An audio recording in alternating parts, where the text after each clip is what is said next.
প্রিয় হাজিরিন, ছোট্টবেলার একটা গল্প মনে পড়ে গেল, বলবো? আমি যখন ইসলামিক ইউনিভার্সিটিতে পড়ি, থিওলজি আমার সাবজেক্ট, ধর্মতত্ত্ব, বিভিন্ন ধর্মতত্ত্ব হলো আমার সাবজেক্ট। এজন্য আমি বিভিন্ন ধর্মের রেফারেন্স দিয়ে থাকি। এখন আমাদের সাথে সেকেন্ড ইয়ারে পড়তো, আমরা তখন পড়তাম, আমাদের সাথে মোটামুটি 65 জন ছাত্র পড়াশোনা করত। এর মধ্যে 10-12 জন ছিলাম আমরা বুজম ফ্রেন্ড, মানে একসাথে ওঠা বসা, নাওয়া খাওয়া, পড়াশোনা, খেলাধুলা সব একসাথে করতাম। আমাদের মধ্যে একটা দুষ্টু ছেলে ছিল, তার নাম আব্দুল হক। ওর কাছে সবসময় এরকম সাইজের একটা কুঞ্চি বা কাঠি বা লাঠি একটা কিছু থাকবেই। ও ক্লাসে বসেও কাউরে খোঁচা দেবে, কারোর মাথায় বাড়ি দেবে, কারোর বগলে কাতুকুতু দেবে, এই কাজগুলো করতো। ভালো রাস্তা দিয়ে, পাকা রাস্তা দিয়ে হাঁটবেন, ও পাকা রাস্তায় হাঁটবে না, পাকা রাস্তার পাশে যে ধুলার রাস্তা আছে ওই ধুলার মতো দিয়ে হাঁটে। এই আব্দুল হক, তুই ধুলার মধ্যে হাঁটিস কে? কই তোরা ধুলা খা, এই জন্যই আমি ধুলা উড়াইতেছি।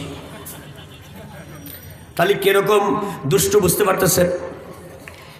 ইসলামিক ইউনিভার্সিটির পাশে শেখপাড়ার বাজার আছে, আছে না? আপনারা যারা গেছেন তারা বুঝবেন। শেখপাড়া বাজারে সেই সময় চায়ের দোকানে এক চাচা মিয়া নিজের বাড়ির গায়ের দুধের চা বিক্রি করত। ওইটা খাওয়ার লোভে মানুষ ভিড় জমাইতো। আমরা আসরের নামাজের পরে চিন্তা করলাম, আজকে আমরা একটু তাড়াতাড়ি গিয়া চাচার দোকানে চা খাবো।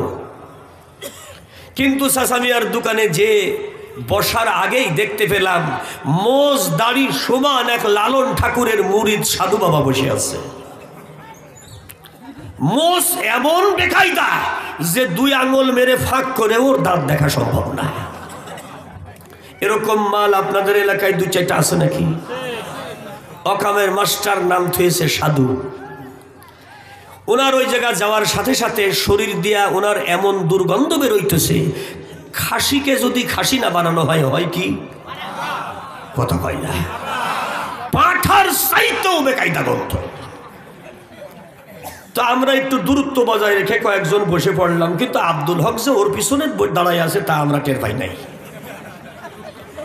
আমাদের মধ্যে থেকে একজন জিজ্ঞেস করলো যে, আপনি, আচ্ছা সাধু বাবা, আপনারা গাঁজা খান কেন? তখন বলছে, গাঁজা আল্লাহর নিয়ামত, আল্লাহ যাকে ইচ্ছা করায় তাকে খাওয়ায়, সবই তার ইচ্ছায় হয়। যেই বলেছে সবই তার ইচ্ছায় হয়।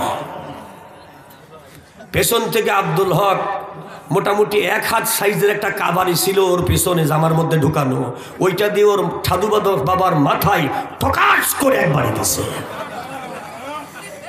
যখনই বাড়ি একটা দিছে, দোকানদার বলছে, এ কি হইল? আব্দুল হক বলছে, আল্লাহর ইচ্ছায় কেবল একটা নাজিল হইল, আরো হবে। সাধু বাবা কি আছে আর? দৌড় এমন জোরে দৌড় দিছে যে জানে বিশ্ববিদ্যালয়ের ছেলে ফেলে বিশ্বাস নাই। যেই বলেছে সব আল্লাহর ইচ্ছাই হয়, বাবা আল্লাহ আমাদের গাঁজা খাওয়াই, তাই আল্লাহর ইচ্ছায় আমরা গাঁজা খাই। আপনারা আবার এরকম বুঝেন না যে আল্লাহর ইচ্ছায় মাড্ডা হইল। হ্যাঁ, আল্লাহর ইচ্ছা অবশ্যই, আল্লাহর ইচ্ছা ছাড়া ও মায়ের খাই নাই। আর একবার বলেন ঠিক কিনা? আল্লাহর ইচ্ছা ছাড়া 45 মিনিট হওয়ার আগেই 39 মিনিটে হেলিকপ্টারে উঠে তার কাটা পার হয়ে আল্লাহর ইচ্ছায় বাবুর বাড়িতে গেছে।